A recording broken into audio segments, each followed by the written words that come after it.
నా పేరు పలువులు వీరబాబు. నేను సిపిఎంఎల్ పార్టీ రాష్ట్ర కార్యదర్శిని. మాపాటి వెంకటరావు గారని 2013లో ఆయన డెత్ సర్టిఫికేట్ తీసుకోవడం జరిగింది. ఇక్కడ బ్యాంకులో ఆయనకి అకౌంట్ ఉంది. 2,60,000 రూపాయలు పోలవరం ప్యాకేజీ పడింది. ఈ పోలవరం ప్యాకేజీ ఏదైతే ఉందో ఇక్కడ సుమారు అప్పుడు డెత్ సర్టిఫికెట్ లీగల్ తెచ్చుకోమంటే ఈ మాపాటి వెంకటరావు గారు కుమారుడు కూతురు ఆవిడ భార్య కలిపి లీగల్ ఇవ్వడం జరిగింది.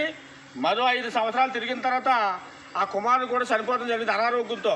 అప్పుడు బాగు చేయించుకోవడానికి ఈ బ్యాంకులో డబ్బులు ఇవ్వలేదు. ఈ బ్యాంకులో పెద్ద వాళ్ళకైతే 10 లక్షలు 20 లక్షలు ఇంటికి పట్టుకెళ్ళి ఇస్తారు. ఇటువంటి పేదవాళ్ళకైతే ఇలా లోనకు కూడా రానివ్వకుండా ఎవరైనా అబ్జెక్షన్ పెడితే మేము ఆపేసే శక్తి మాకు ఉంటుందని మేనేజరు అలాగే ఇంకో జనరల్ మేనేజర్ కూడా చెప్తున్నాడు. ఈరోజు ఇంకో ప్రధానమైన సమస్య ఏంటంటే ఇక్కడ బ్యాంకులో మేనేజర్ భాష మనకు అర్థం కాదు, మన భాష అతనికి అర్థం కాదు. ఈ మిగతా వాడు ఒకడికే హిందీ వచ్చు, అతను ఏం చెప్తాడో మనకు అర్థం అవుతలేదు. ఆ మేనేజర్ ఏదైతే ఉందో మీడియా మిత్రులు వచ్చినా ఇంతమంది లీడర్స్ వచ్చినా అతను నవ్వుకుంటున్నాడు. అంటే అతను ఎగతాళిగా చెప్తాడు. ఇతను తక్షణమే ప్రభుత్వ అధికారులు తక్షణం ఇతన్ని మార్చాలని నేను ప్రభుత్వాన్ని డిమాండ్ చేస్తూ ఉన్నాను. ఇది ఏదైతే ఉందో రేపు సాయంత్రానికి ప్రాబ్లం సాల్వ్ అవ్వకపోతే సీతారామరావు సెంటర్లో సుమారు 1000 మందితో నేను ధర్నా చేస్తానని మీడియా పూర్వకంగా ప్రభుత్వ అధికారులను హెచ్చరిస్తూ ఉన్నాను. అలాగే ఇదే కాదు, గత 3 సంవత్సరాల క్రితం ఈ సిద్ధే శాంతకుమార్ అని సుమారు 8 సంవత్సరాలు ఈ బ్యాంకు తిప్పడం జరిగింది.